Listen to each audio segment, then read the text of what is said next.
Hey, what's happening? How are you doing today? Thank you so much for being here. I am Chris, and this is Cool Cars with Chris. I got Courage on the computer, on the phone, on the video. How you doing today, Courage? Good, good. Can you guys hear me? Let me make sure I'm off mute. Yeah, I'm doing good. Always good to talk some cars, Chris. Thanks for having me. And joining us for the very first time on Cool Cars with Chris, we got Justin. How are you doing today, buddy? Great, brother. Thanks, guys, for having me. Appreciate it. So, Justin, what brings you to Cool Cars with Chris? Do you have an amazing ride or what?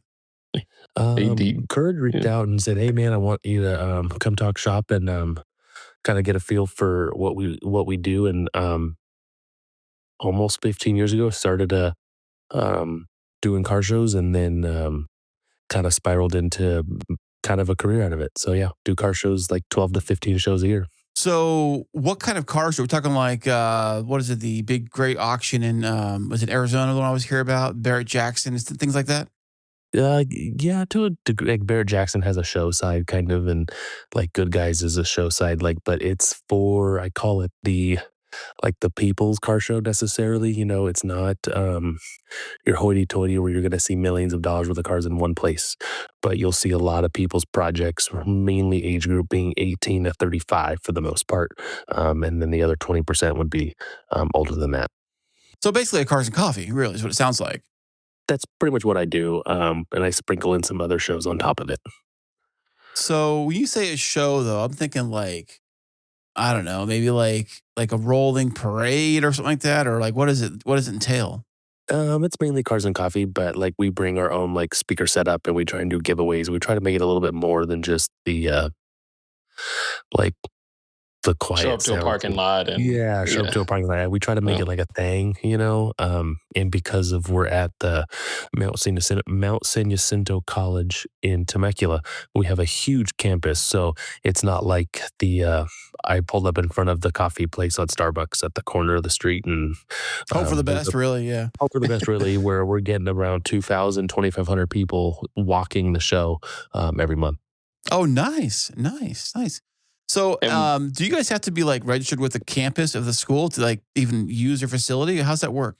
Oh yeah. We work with the foundation on campus that basically sponsors families, books, or tuition to go, supplies, all the stuff like that. So, Gosh Ford of Temecula and Temecula Valley Toyota cover the year for sponsoring the show, and then we have some associate sponsors like DBR Detail and Misfit Garage for the odds and ends. So we get some community involvement for sure.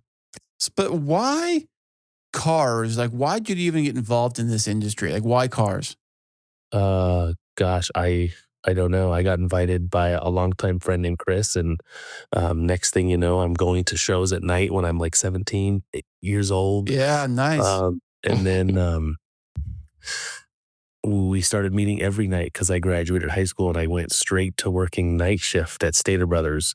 Shout out Stater Brothers. But yeah, I worked night shift. And so I got invited with somebody else to basically, I was best friends with him, and to go bond with him and his dad at Starbucks. But we would meet every night was the problem.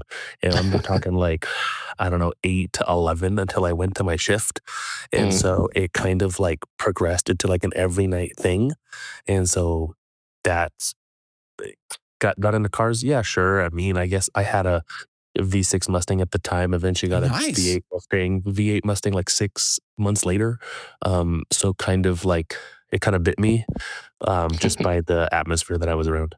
That seems pretty watch cool, out, Chris. Your son's probably going to do the same thing. Yeah, well, you get to learn how to drive his car first. We just got him a V6 Mustang, speaking of which. We got him an Right 05 Mustang V6. That was my first car. Oh, really? Yeah. Wow. Follow check that. suit. Yeah. Yeah, I had an 05 Mustang. I've actually had 3 2005 Mustangs. I love Really? that body style. Yeah, big 05 Mustang. That's my favorite body style too. I mean, I know there's they've evolved it in different things. I know they have that live or axle, that kind of stuff.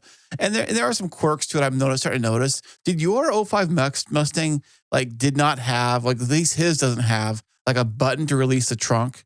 Does yours not? Because I was like, we should take it somewhere get that like aftermarket installed. Yeah, no trunk button. Yeah. I've had every like the premium and deluxe pack. I've had either one. One of them had a sub. One of them didn't.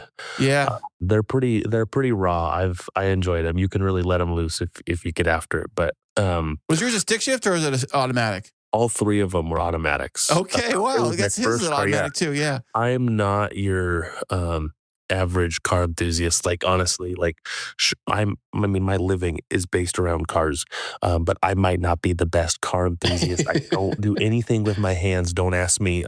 People joke with me like, don't have me put a battery in. Almost like I'm. Yeah. Yeah. Your toolkit is basically AKA wallet.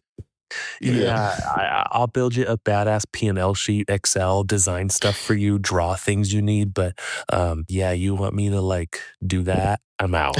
I'm just not the guy. Yeah, I'm kind of saying that too, man. You know, it's like, I mean, I'll do a few oddball things here and there, but I'm not like wrenching, you know. I mean, I wouldn't even know what socket to use. And I feel like there's some stuff like, you know, because I do a bit, but there's some things that you'll do like one time and then you're like, I know and understand why I'm paying somebody to do it. It's your and time you're free too, to relinquish that. Yeah. And the time that it takes. Yeah. You think it takes 5 minutes. I mean, the YouTube video, I mean, it looked like it took 5 minutes to do that. I saw a post today. I swear I saw a post today. It was like, they're joking about this. This guy was basically the caption said something like, every YouTube car tutorial ever. And it shows, here's what we're going to do to get that alternator. First, you got to remove some components. And the next shot is like the engine's out of the engine bay. Yeah. It's never step by step like they say. Right. So Mustang, get a Mustang guy. That's pretty cool, man. Yeah. I work at a Ford dealer now, and I'm like, it's like I didn't even really like. I got out of the Ford stuff, and now I'm back. So I like the Ford stuff too. I got the Coyote, but in my truck. And in fact, I saw one today with the supercharger on it today. In fact, what I want is get my. I keep telling him that he's basically as a Mexican GTR, but just like a little more under the radar. So yeah, I have a Roush F-150. You guys still sell? You guys doing? Is your place a Roush dealership at the Ford you work for? Mm-hmm. Okay, because not all of them are. No. And so now, do you have to qualify for that? How does it work as a dealership to become a Roush dealership? I'm not too sure on the qualification part. I'm kind of out of that, even though that kind of is my realm. We're a Shelby dealer. I don't really order those. I only modify, like, Gosh, so I work for Gosh, so Gosh Performance, shout out, paying my bills. But Gosh Performance, basically, it lifts vehicles and lowers vehicles for the lot, so the salespeople can sell them. And then I build them for customers that buy them stock and then want them financed, built. Okay, yeah. So you can all wrap it up in the financing, basically. Yep, and then some people just pay retail. It happens, but basically, yeah, we're a Roush dealer, a Shelby dealer. Back in the day, we used to be a Saline dealer, but now we just build our own stuff. Oh, nice. We just build our own stuff. Because Saline's out here in California too, as well, right? Yep. Like you know, that was something I learned. I didn't know that all these years, and then I found out that they were out here. They were the ones that helped manufacture the GT40, and they had a whole separate building to build that car. Nice. Like Saline was pretty involved in the GT40. Nice. Okay, that's cool. I saw a replica the other day, or I guess a week or two ago, of a Ford GT. It was a GT40. It was. Yeah. It was a replica, or whatever the guy said. Oh yeah, the 66 or whatever, right? Yeah. I'm sure there's kits you can buy and things like that. My favorite car, like a replica car, anyways, is the Shelby Cobra. I love those things. I saw one today too. Those things are pretty amazing. You can't find any like originals, really. You can maybe in a museum and something like that, but there's so many replicas on the road these days. Do you guys even work on those kind of cars, or over there at the Ford dealer? No, you'd have to have we're kind of to the point where, you, like, for example, I brought in my in-laws Ford Excursion, and so that car is, almost basically 25 years old. And so it's like, hey, anyone familiar before we do it, because those cars have intricacies. There's the Triton V10. Anybody worked on a Triton? Oh, yeah, the old V10. So it wasn't a diesel, it's not a 6.0 or a 7.3. So anyone up for a V10, like, that can be a challenge maybe for some dealers. So I had to ask to make sure that we could do that. I wonder if anyone's ever taken one of those engines, those V10s, like out of a junkyard, and like swapped that to a Miata. What? How many liters? Not to put you on the spot. How many 8 liters? Are they 8 liters? I think it is. Yeah. think it's 8. I know the Dodge Vipers are 8 liters in there. Yeah, so I figured the same. I'm close to it or whatever, you know. But they're smooth. They're pretty smooth engines, I think, when they're going, I think. At least the trucks or whatever. Like 270,000 miles.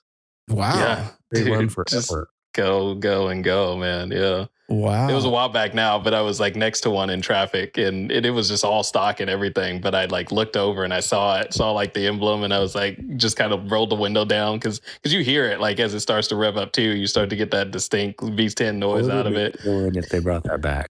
Yeah. Well, now everything's going the opposite direction. Everything's going like turbo, you know, everything. I think, didn't Chevy put a 4-cylinder in their 1500? I thought they put like a 4-cylinder turbo in one of their trucks. Mm-hmm. Like everybody's going that direction with the there's an i4, there's a diesel version, 3.0 diesel. I'm the resident 2-liter turbo, the soft same drink size soft drink, soft drink guy. So yeah, wow, that's what it is. But so how popular when people are ordering F-150s? Are people picking up the 5.0 or are they just going with the EcoBoost? 5.0. Really? Mm-hmm. Yeah. In your opinion, I mean, just because I have one, you don't have to lie to me. But like, hey, how well reliable is it of the engines of the lineup? I'd put it at the top. I think you're looking at a motor that's, I believe it's the 4th gen right now, which is the 4th gen Coyote motor now. Yeah. Same thing for like the 6.7 diesel. You're kind of at that, like the 6th gen of that. Like you're on, I wouldn't say the tail end of it, but like by now we've got all the kinks where it worked out if there was any. Right. I don't keep track of that stuff. But once you start getting into the 10, 12 years of the same motor working, yeah, it's a cakewalk, So I think it's a pretty great platform because you can do a lot with that motor. I mean, you can boost it, supercharge it. I just wonder if you heard stories of these things running like 200,000 miles and beyond. Yeah, the term LS swap, like, yeah. I don't necessarily think anyone's rushing to the gun to put a 6.2 from a Chevy right now. You know what I mean? Like, no one's rushing to do that. I feel like Coyote's kind of taking the cake for that right now, if I had to pick. Yeah, it's just how small the engine is. I mean, theoretically, compared to, like you said, 6.2 or whatever, it does put out crazy numbers. Yeah.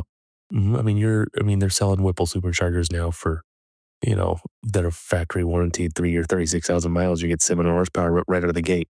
That was an option with my truck. I think it was with the supercharged you buy a truck from me and we'll throw it on. Yeah. Well, I know that most of the dealership over here, the Roush dealership will offer like if I take the truck in, they will put on the Roush supercharger and all that stuff, whatever.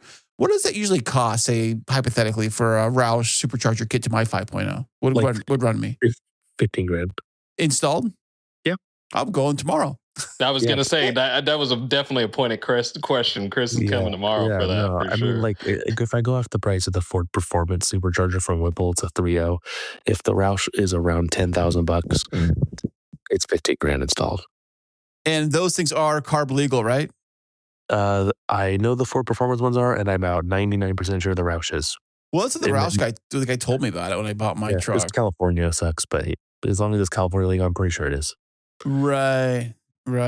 Well, I mean, today I saw a guy with Montana plates today on a car, and and so I know he's like using every loophole to like he just got his car down piped and straight piped and like throwing flames and all that stuff. And it's just like any loophole you can do to not have to worry about California or whatever. But I always kind of wonder if you get pulled over, like how do you explain that one though? I mean, I don't know.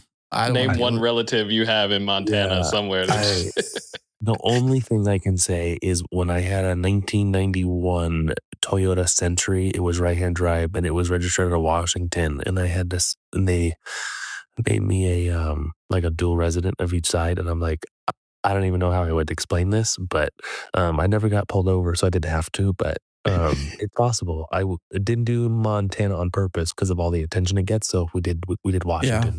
I was kind of, but they know. I would think they do. I would think so, or whatever. They know you're bullshitting it because 1991 Toyota Century registration. That would be V12, right? Is that the sedan? Yeah, mine didn't, but they can. Interesting. Registration should not be $1,800. Just saying. I think they know that. Oh, you're registering a Japanese car in Washington. That's old. Ha ha ha. We're gonna Like, you know, when you really break that down by month, you're like, dude, goddamn, this is a car payment. Like, why? I own this car. It's 10 grand. Like, I bought Right. this car for 10 grand. Why am I paying $1,800 a year in registration? This is more than my lifted brand new truck. Hey, what kind of new truck do you have? They should lift a new truck. 26 250. Oh, 250. Okay. Nice. I saw one Instagram, whatever. I mean, but now what sells more? The 250s or 150s probably sell more, probably 150s. Yeah, definitely 150s. But like 150s will be like bread and butter in a way. Like, Yeah. there's always incentives. Like, it's a great truck, right? You know, the Super Duties and stuff, you don't get a lot of incentives. Really? You know, you never see Super Duties run 0%, you know, but not necessarily my job to know, but I can tell you, at least from the year I've worked at the dealership, I can, you know, it might be 1,000 or 2, but it's on the XL or XLT line. So anything nicer than that, you don't have the incentives. And so like things they're super proud of, you know, the Super Duties, the Ford Raptor, there's no employee pricing on Raptors. There's no incentives on those. Yeah. You know, take it for what it is. Yeah. How are those Raptors selling, by the way? Are they hot? They could get in, they take off? Yeah, probably relative to the location of the store, but ours never last more than a day or 2. Really? They have somebody will call in and say, hey, I want a Raptor. Find me one. Let me know when it's here, and I'll be there to pick it up, kind of deal. Pretty much. Or we'll just call a customer that's been pinging the line, and we're like, hey, we got one. Do or die. You going to show up to right now or not? Because I'm going to call that other dude I have on my list. But then also, it kind of, as a customer, you kind of like don't get a choice of like color or options. It's kind of like the one you get. It's hard to be picky with that. Right.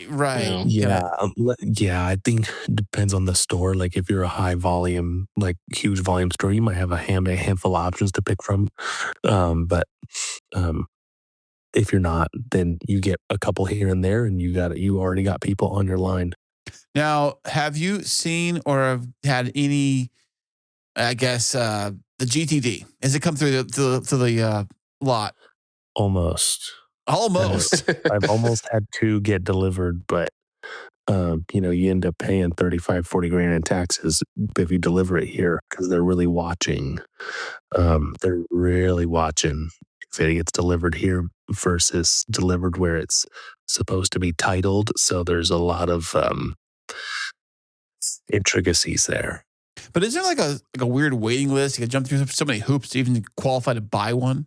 Absolutely. I personally don't know what it is. I know one person personally that has one that was about to get one delivered. But I know he had to jump through some hoops for sure.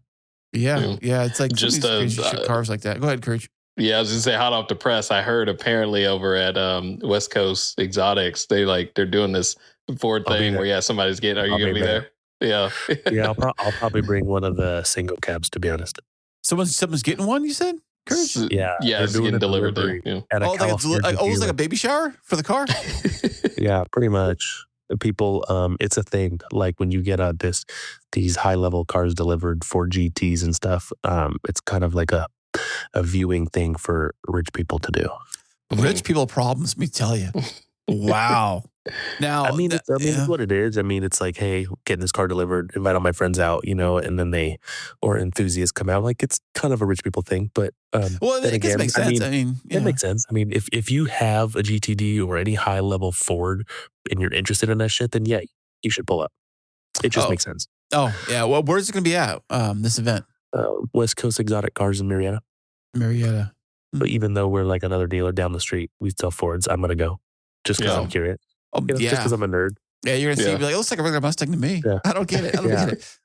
Well, and then when you guys do finally get one, then you guys know the show that you guys are gonna put on. Oh yeah, we'll be doing the same thing. Yeah. We'll be doing the same thing. So as a dealership that gets one for your dealership, do you have to like go through hoops too, or is it like something different for like a dealership to get one to sell, or can they even do that? It's the individual. The individual picks where they want it delivered. So you as a dealership can't order one for just to sell in your lot? No. Well, how fascinating is that? Yeah, you have to get somebody to get you one, or you can manage yourself to get one. And then when it's ready for delivery, like a concierge will go, all right, pick where you want it delivered. And then if we're lucky enough, then we get in, then we get picked. But it has to be delivered to a Ford dealership?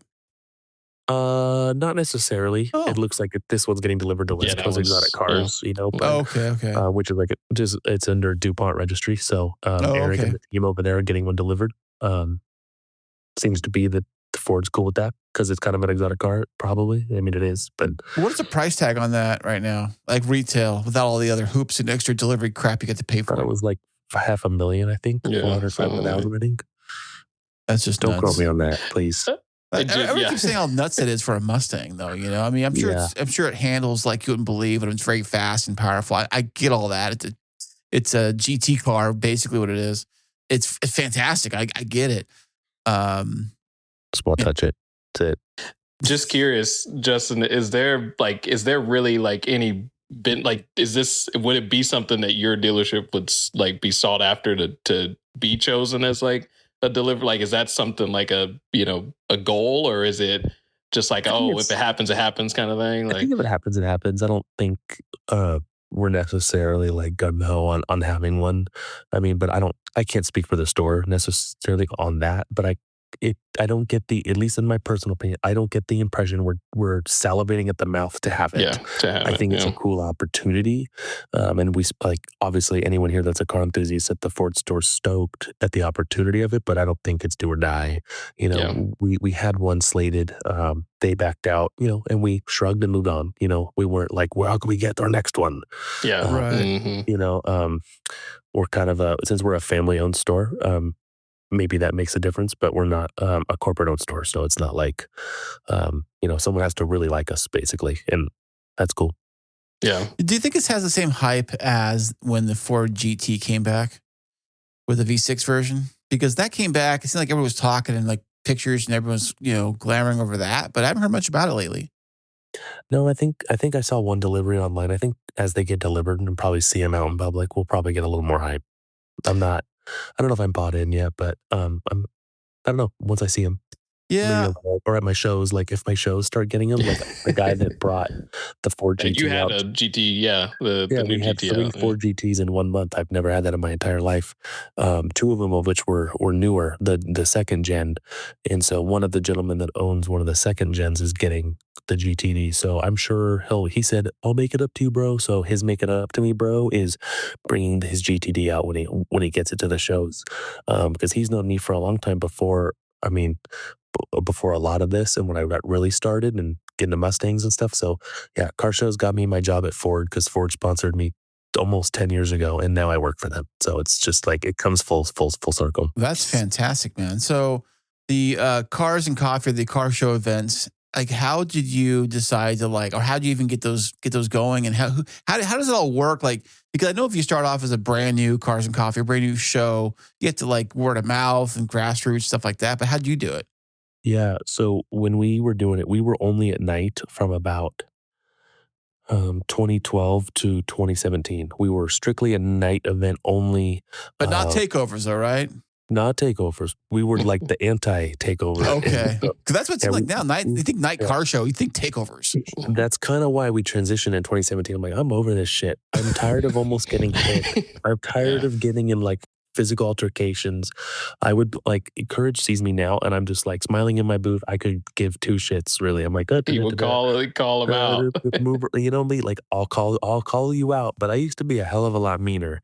But Cars and Coffee, it's so much more mellow because no one's had their day ruined yet. Like no one's like, I had a shit day. I'm gonna. So, in the morning, screw you, boss. Screw you, boss. It's like the psychology of a car situation. Yeah, like that's what's. But it's too early for me, dude. I was telling Andy today at the Cars and Coffee, dude, this is way too early for me, man. Like I am not a morning person at all because I work at night. You know, so like this is the time I'm like chilling, having coffee, and just relaxing. I'm not up and doing stuff and out and about. It's kind of weird, but I get it though. I mean. And you kind of get in that funk, and but we were doing them mainly at night. Got kicked out of every place, but my first time getting paid was 2015. Pizza Factory chain took us on board between 4 hours. We were getting 10% of all sales during that time period. No way! Wow. Yeah, they'd have combo meals. People going to buy whole pizzas. So think of like your whole car crew, like 20, 30 of you, and you're like going in and you're ordering a bunch of food. Dude, Justin's making 10% off of that every single time. Dude. because they're dead.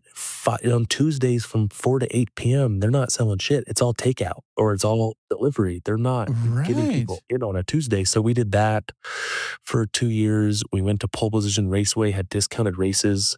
So we were doing it. But it was all spent on Instagram and Facebook, and then started doing daytime shows in 2017 really aggressively, so much so that Gosh Ford picked up our Cars and Coffee on their lot from 2017 to 2020. But at the same time, I was still kind of doing night shows and other shows at Ibach Springs, which is about an hour up, maybe like 45 minutes up from me. And then COVID hit. And then after COVID, Mount San Jacinto College bought a building before COVID hit. No one knew it was a college. So then they were like, dude, we need people on our property so they know that this is a college. Like, it had to relearn it all over again, get people back to going to school in person. Yeah. So it really came at a key time for them to get us on board, because we were just like the Cars and Coffee we do right now that Courage attends, there's 600 cars out there plus let's say 2,000 spectators. Like, I only post that 10 days before. I only give people 10 days. And when I do night events, I don't want to give more than a week, because it'll bring people from the weeds. Really? The more I give, the more weeds. And it's like, why are people driving 2.5 hours from Apple Valley for Cars and Coffee? Why are people driving 2 hours from Yucca Valley for Cars and Coffee in Temecula? Blows my mind, but they do it. And so it's try and really if I do it a lot in advance and it's free, it's a nightmare. Do you think that the Cars and Coffee... That's crazy to think, yeah. Sorry about that, Chris. Yeah, no worries. The Cars and Coffee up in the Temecula area where you guys are at, do you find it bigger crowds, bigger, more people coming out, that kind of stuff than down here in San Diego? I'd say comparative. Because I've Courage, you were saying that the car scene seems bigger up in Temecula. Well, I mean, to be honest, the 4 years I've been here now, even, I've seen even local car scene, just how that seems to have grown in that 4 years that I've been here. But I've started to see a lot of other things pop up here, where some, a lot of times I'd be going down to San Diego, and then maybe that one weekend I was here just because of the local car scene. Whereas, I got a couple weekends out of the month now where I don't really have to go anywhere, because it's, stuff in Marietta, here, Temecula, Escondido, things of that sort. So, I've just kind of noticed that there's just been more growth here in the car scene for sure. And more cars. I was at Escondido today. I think Escondido was probably one of the bigger ones, at least in the San Diego market, really. Compared to the other ones, are a little smaller. It's probably comparative to that. I don't know. I'll have to have you come up here and give it a measure on the radar. Yeah. Well, I just was kind of wondering, another side note, fascinating thing I thought about today as at Cars and Coffee. I met talking to 3 or 4 different guys, and there's a common theme I keep seeing, and Courage kind of falls in this theme a little bit, is that a lot of these guys all work from home. Does Courage, you work from home, right, Courage? For the most part, yeah. Yeah, and so they're coming out to the Cars and Coffees, and they all work from home. I'm thinking weird. That's kind of odd how they all work from home, and they're all going to the Cars and Coffee. I just wondering if they just want to get out of their house and go to the Cars and Coffee. Where I'm the opposite. I'm out and about every day. I'm like, I want to stay home. I just want to stay home. It's kind of fascinating. It's probably a little bit of that. Yeah. It's kind of wondering about that, because it's kind of odd how it all seems to be like that or whatever. But I encourage it with you. You feel like you want to just get out of the house, so it is. Yeah. I mean, that's part of it. There was something I was listening to or watching the other day where it's I'm not a morning person. I'm not a night person. I'm a car person. And it's you'll get out and go to some car event that you got to get up at 6 a.m. for to go to, or drive, hang out. Yeah. Chris won't, but some people will. Some people stay up till midnight at some event or whatever. That's you're the more car enthusiast, bro. I'm so numb to that. I'm get up at 6. I gotta go to sleep. Yeah. Well, with kids now, for sure, it's a little different. There's a cutoff for me. There's something that people do. There's 2 things I want to say. There's one on the same note. People go, man, Justin, the show is so big. Dude, this is great, bro. And I'm like, but I haven't filled up the spots in front of me, or I haven't filled up the spots over here. And, and they're like, dude, we're so great. I'm like, when I know I'm full, those are full. Like, that's when I know, like, it's a big event, and it's like busier than usual and people are hyped anyway. And I think that's like, I get numb to that because I'm like, not big enough to me. I'm not inconvenienced yet, but they're also hyped, and that's kind of, it triggers my brain to remind me to keep going, and like people are passionate about it, even if I'm not necessarily like I am, but I'm also like, it's a business kind of to me. So I'm like, well, yeah, it's great. I'm happy having a good time, bro. Like, and I move on. But when they walk away, I'm like, something was here as it could be. Like, it's been busier than this, and I'm like, I know I can do better if I like tried necessarily, or maybe like pitched it harder. But yeah, it's weird. That's a weird. It is interesting though, it's interesting just to see, like what you mentioned about just how you post. Because I watched and I see like some of the posts you do, and I see it pop up, and it's like, all right, I know you started doing like the texts, kind of ones here and there, so I get those, but. Yeah, the texts are convenient, but that's only people that have paid for shows, like over time. If you've paid for a show, you're on my text list. I've been doing it for so long. Like, my email list has 2,500 on it. My text list has 1,000 on it. That's really where a lot of people don't have those things that try to do what I do. They'll never have that network connection because they haven't done it as long. Like, I'm the old head now. I'm only 31 and I'm old. old timer here. I know, right? I'm 31 and I'm old for Temecula. Like, in the car scene stuff, it's like, oh yeah, Justin can do it. Oh yeah, Justin can do it. And I think transitioning to like another note is just like car shows in general, like paid shows. Cars so how does a paid show work? Like, what's involved with that? You said paid show. They're dying. Like, who? Because and it was something I was gonna ask you how you are dying. There's so much, to myself's credit, like, I'm included in this, but like the saturation of the instantaneous cars and coffee. Chris, you don't want to be a morning person? Fine. But if you would be, you would only go out there for an hour or two because you don't want to be in an all-day thing and you don't want to ruin your whole day. Like, these people don't want to ruin their whole day. They want to go out there for a second or two, get their morning groove on. Take a few pictures. They take a few pictures and go the hell home. And it's free. And if I attend every single month of Justin's show, I will have seen all of his friends and all of the cars that show up. Why am I going to go to Justin's paid one? Yeah. Some people don't feel that way. But then the ones that are like diehards that know they have like some real shit, they'll pay. They always do. But I've seen like ticket sales for my big show. I only do one a year. It progressively is less and less, like, since COVID. So like the money's different maybe, right? But it's less and less each year. And I don't know, maybe it's just me, but when I talk to other promoters, they feel the same way. They see less and less participation because it goes, why? I get my selfish juices out in 2 hours, Yeah. Every weekend, potentially, if I go to every Cars and Coffee within a 20-mile radius of me, I don't know. I was telling Courage this today about Cars and Coffee today, how I'm there and I'm looking around and seeing different things. And I'm kind of like looking at like, oh, there's another C8 Corvette. Oh, okay. There's another C8 Corvette. Okay, I'm not going to take a picture of those because I can already see. I mean, whatever. Oh, there's a base model Mustang. Oh, there's a base. Look, there's a Honda Civic Type R. Oh, okay, I haven't seen those before. But when it's like the things I haven't really seen in a long time, like a tricked out GTR or something, something special, I'll take a picture of that.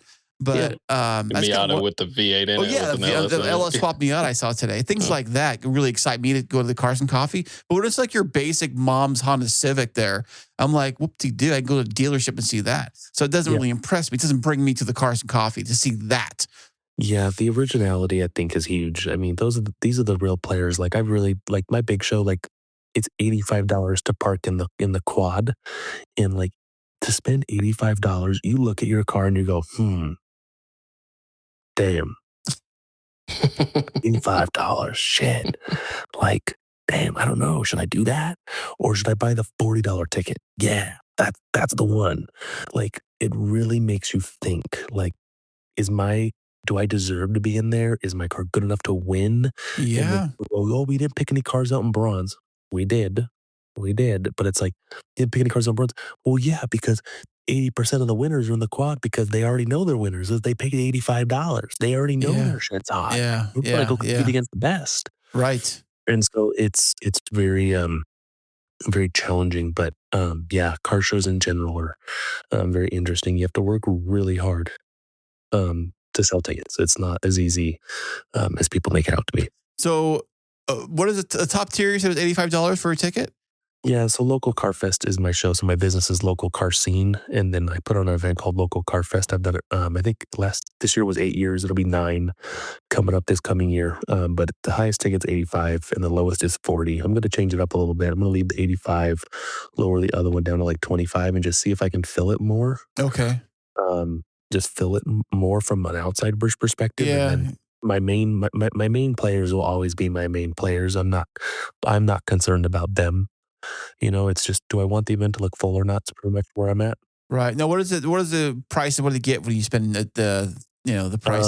They get a T-shirt, and then I give $7 of every ticket away to the college. I donate $5,000 every year to the college. Okay. And then they let you use their facility, right? Now you have to pay to rent the space, or how's it work for that? That's paying for it. Oh, so the percentage is paying for the rented space. Yeah, so like an additional charge. No, they get the money for the year for the cars and coffee. Basically, they get $10,000 from there, and then they get another whatever I can sum up between eating all the parking. They get all the spectator parking, and then $7 a ticket. Oh, nice. Now, what about like outside vendors, like selling their own swag? Yeah, they just pay me for that. They pay you for that. They pay you the $85 a park for the extra spot. They pay like most vendors. I bring in 10 vendors that are strictly 10 by 10s. So because these businesses are much smaller and they want a vendor, like I'm not gonna whack them. But like if you're like, oh, I'm selling, it's hard to describe, but like if you're selling stuff and you have a display car and you're this like thing, like my booths are $300. Like I'm only going to take 10 cheap little ones that are like little jewelry or like little keychains for cars. Like those are the ones that like, they're just like in their home, like doing it. You know what I mean? But yeah. Otherwise, like if you're Roush Superchargers, you are $300 a booth because that's just what it is. Yeah. Like, and I use the 10 booth spaces as fillers because the quad has like some awkward tables or fire hydrants and stuff that I got to work with. So I basically fill out the booth and then I go, oh, here you go. I wasn't planning that. Space opening. There you go. And then I kind of just fill them in so it looks, the impressions to be full is the idea. Now, as far as spectators go, is it free for anyone to come up and walk around and see the cars, or do they pay to get in?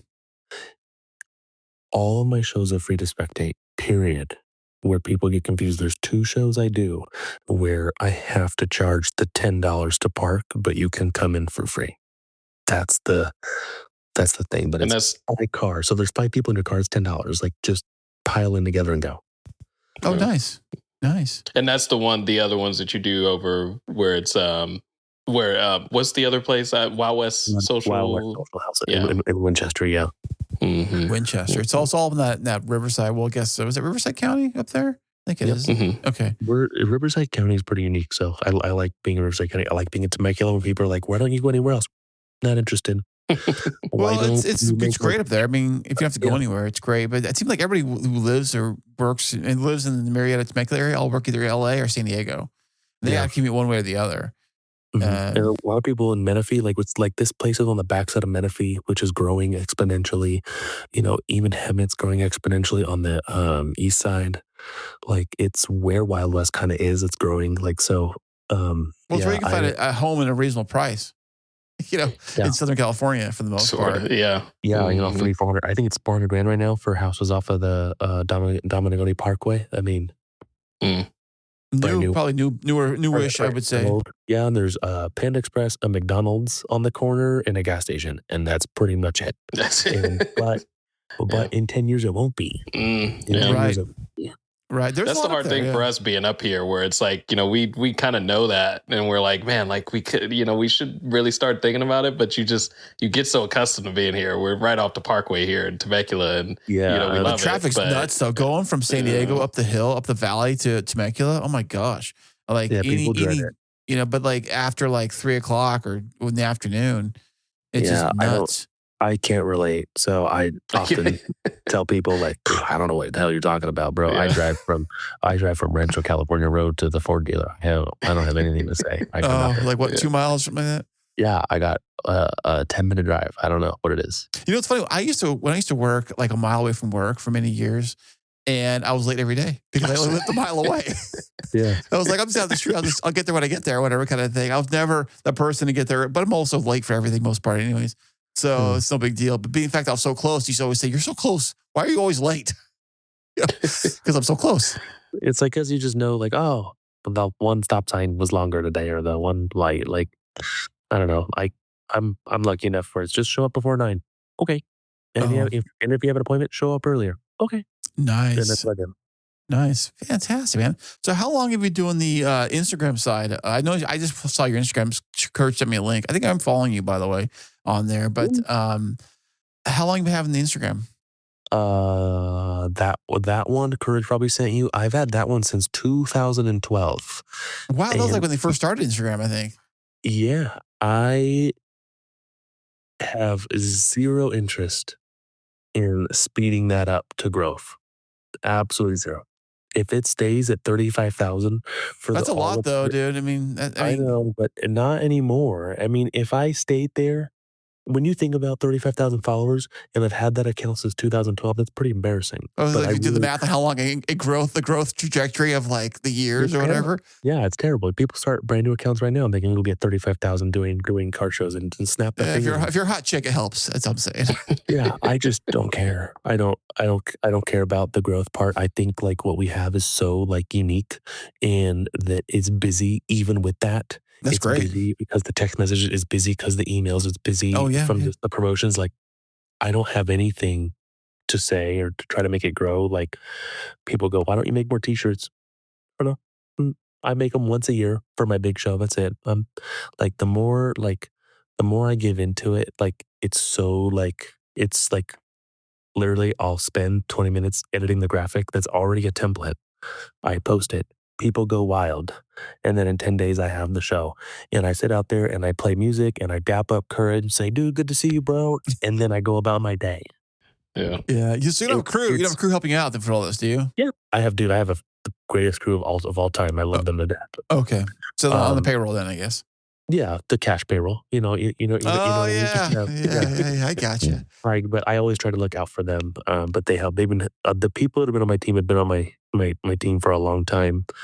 Not any of like the original group from 15 years ago, but they've been with me since COVID. So we're rolling on 5 or 6 years with them. Like my video, like I've missed shows and I've had the shows done without me, and my photographer hasn't missed a show in 4 years. Like, Do you have your own photographer for the shows? You bring in? Yeah, I have like my own guy. Yeah.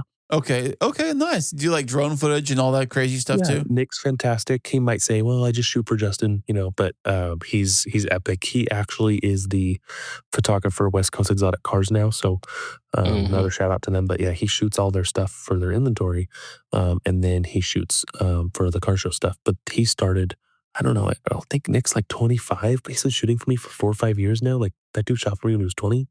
What makes his photography for cars stand out versus somebody else or an amateur one? His? Yeah. I haven't seen his stuff. I have no idea. Oh, it's the edit. I don't even know if he really needs that much. It's just crisp. It's clean. There's no excuses. It's not like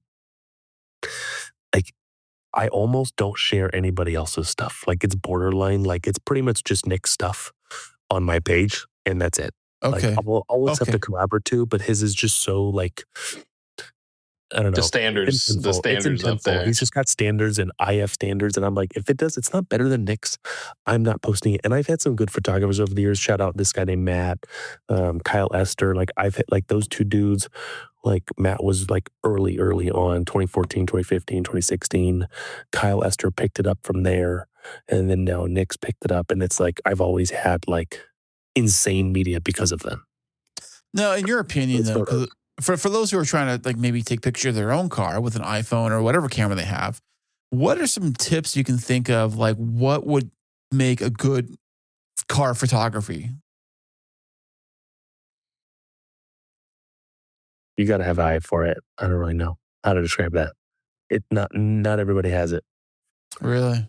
And so No. low angle, top angle. Like a lot of people Probably like I'll low do like angle. get real low to the bumper if I get the ground level like shot straight on, that kind of Like stuff. the classic classic 3/4 pose. I love when Nick, when Nick shoots, it's intentful for me because he shoots vertically and then he shoots with real estate around it. He gives me room so I can make graphics with them. Oh, I see what you're saying. So it's not totally tight cropped.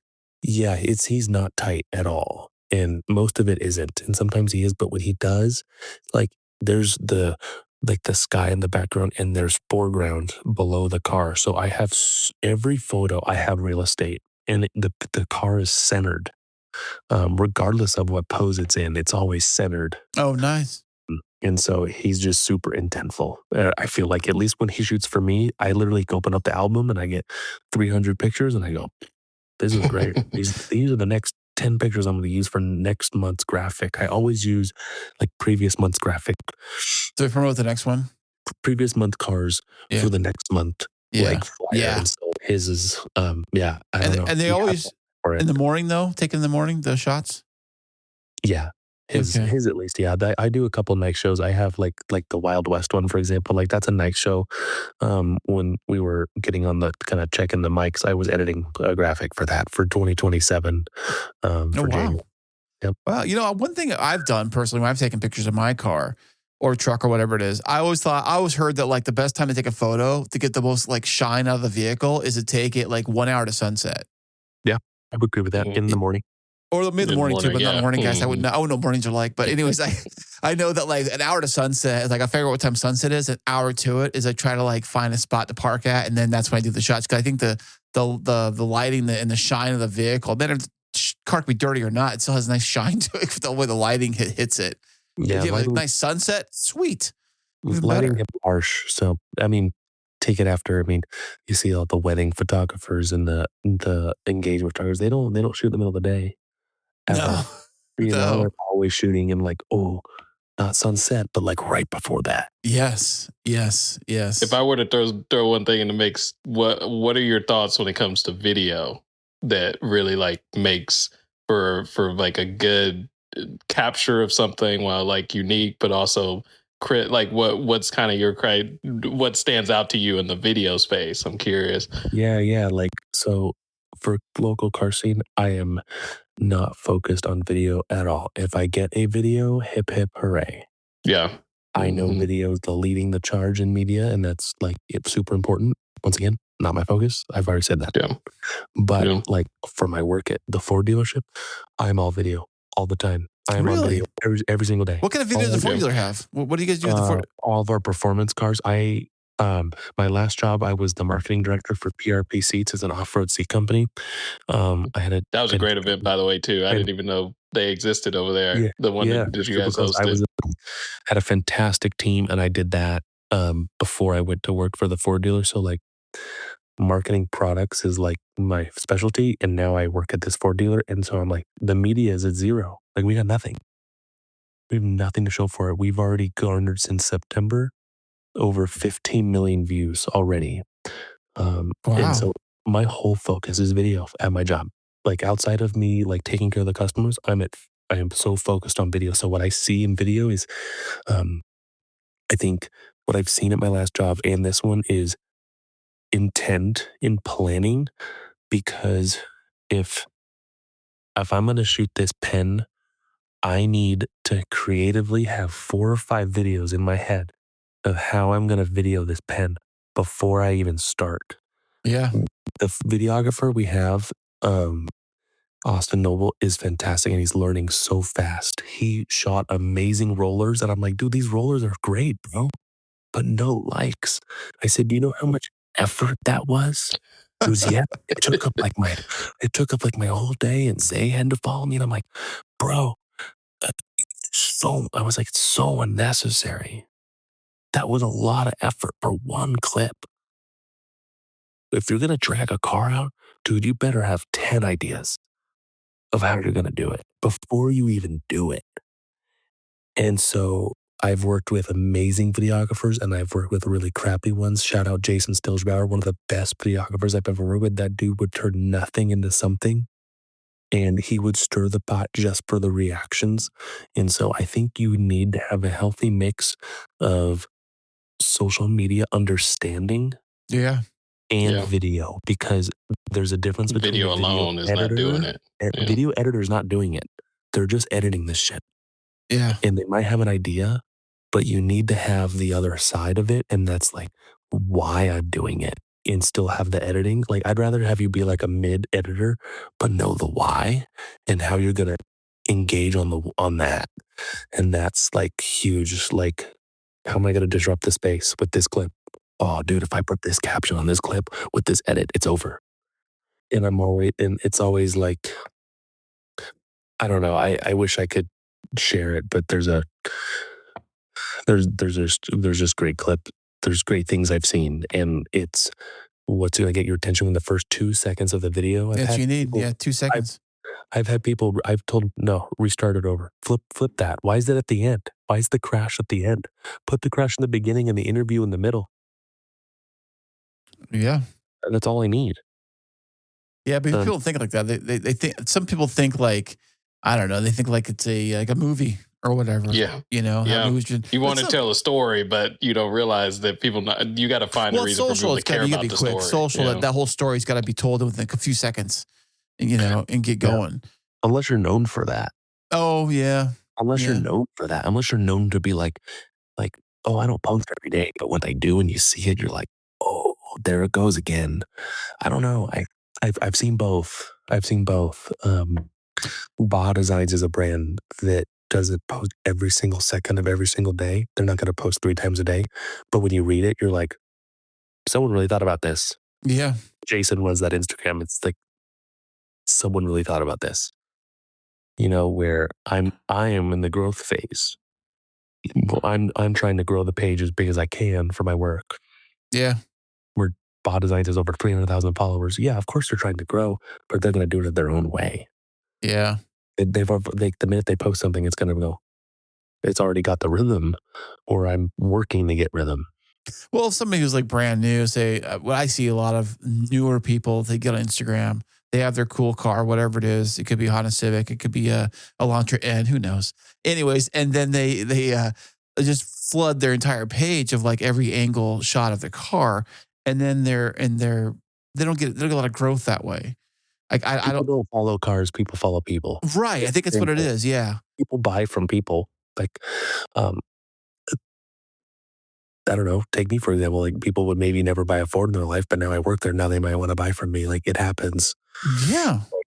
You same thing, but anyone else's life. It's like, if you change from Jamba Juice to Juice It Up and they had a good experience with you with Jamba Juice, they might just go buy from me from Juice It Up.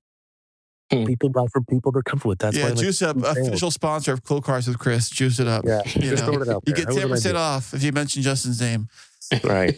Check out. That's the idea. Yeah, but I mean, social media, I'm trying to figure it out. We're all trying to figure it out, I think, trying to figure out what happens and how to grow and what works, what doesn't work. And I don't know, I'm trying new things. I have fun doing this, to tell you the truth. I don't have any overhead or anybody to answer to. So it's a good spot to be in, because you can kind of throw things and kind of try new things. When you're spending money on a post, working for a business, actually everything you do post costs money to do that. The pictures, the posting, the employees and all that, and it flops, dude, you're like, man, we got to change something. But with me, it's like, whatever, you know. Pretty much. But what'd you do for me this month? Yeah. Kind of in a way, like the results of the results, but, lessons learned. Like, every month I send a report. Like, they don't, like, the dealership doesn't necessarily, like, they're not used to getting a report for their social media, but in my last job, I had to make sure that I had one every single week. So I just made a new template and moved it over, and I'm like, all right, well, every month you're going to get an update from me. Here's how we did, and here's what I think was different, and here's why I think we suck, or here's why I think we're super, and here's why it went this way, or what we did, and I'm going to do it again. Right. But you also have these. You ever seen these promoters that are out there that are trying to sell them fake bot stuff, like selling fake likes and followers and all that kind of stuff? Some places buy into that crap. I mean, I don't know if you have, but I mean, people do. Yeah, They definitely do. I think having 35,000 followers in 14 years is pretty not spying anything, but yeah. Yeah. But I'm saying someone's not trying. I know, but people do though. I'm saying people do. Like, say a new account will come on, and they'll try to like grow fast. If they gotta grow fast, and a promoter will come to them and say, "Hey, if you spend X amount of dollars, you can get like 10,000 followers and all these likes and stuff like that." They're just buying trust. Yeah. Which you find out pretty quick that might not be real. If you don't do your homework, you might not. But if you go scroll through the followers, you know. But oh yeah, they're all these weird names and numbers. Yeah, weird names and numbers. But on the first no followers, you're like, damn, dude, this food vendor's popping, and you're like, yeah, 15,000 followers, hell yeah! And then you get them, and you're like, oh my gosh, that was not what I was expecting. There was something I saw on Instagram where somebody who got caught busted was doing that. They were maybe in a podcast interview, and they were charging to be on their show. And they showed their Instagram page, and it showed 100,000 followers, whatever it was, right? And clips and video and all that stuff, but it was all fake. It was all just like all bot bots and all fake reviews, and people paid to be on the show thinking that they're ready to get in front of the 100,000 viewers, but then I'm getting scammed and just whatever and stuff. I'm sure it happens with all those kind of spaces, It's like radio. Yeah. Yep. You don't know who's listening on the other side, but you think, oh yeah, it's people listening. I got to be on it. Who would have bet 10 years ago that podcast would be the answer? Not me. Well, I mean, I've always listened to podcasting since forever, but but I also listen to radio too. I listen to a lot of radio, driving a lot. So I just kind of transitioned because I was like, well, I used to listen to a lot of morning radio, and then I started working nights. So I was like, well, I can't listen to morning radios. And then they became a podcast. And I was like, oh, well, other podcasts are available. I could do that. It doesn't sound that hard. I can do that. And so here I am. 2020, it's like 20th century AM radio for people in the 50s. That's what this is. Well, if you sound like crap, yeah, I guess. Yeah, it's not like crap it is, but it's the modern version of the AM. Or I always like the ham radio. Remember ham radio back in the day? I mean, I never had a ham radio, but I heard it's like people on there. I think it's still a thing. People get on their radios and talk cross country in this ham radio system or whatever. Oh, yeah, we know some people that do that. Like CB radio, whatever it's called, kind of deal, or whatever. But no, podcasting has been great. You can do now. It's all with video. Now it's a big thing. Like I said, video is popular. Social media is popular. Radio, how people CB radio. I know some people that do that. Oh, so who was that? Is that your that wife of the background? Oh, okay. We'll tell her. So we said, "What's up?" Yeah, she's not listening, but I was like, I kind of smirked. I was like, we know some people that do CB radio, and I looked at her. She didn't look back at me. Oh, okay. I was hoping she would catch that. Oh, well, it's all fun and games. So we appreciate you, Justin, stopping by, man. This has been fantastic. Where can everybody find out about all your stuff, all your events, all your things going on? At Local Car Scene, and then at Gosh Performance is my 9 to 5. That's pretty much where I always am. I'm kind of like the easiest person to find. Like if I ever owed anybody money, I'd be impossible. I would have to pay it. I'd have to because someone would find me. I'm not hard to find. So, cool cars and stuff pretty much, man. But that's, first, second Sunday of every month. We're at Mustang Central College. Fantastic. Well, dude, it's been so great. We appreciate you stopping by, and you have yourself a fantastic rest of your week coming up, man. Yeah, thanks, Justin. Guys. Thank you. Of course, guys. Appreciate you.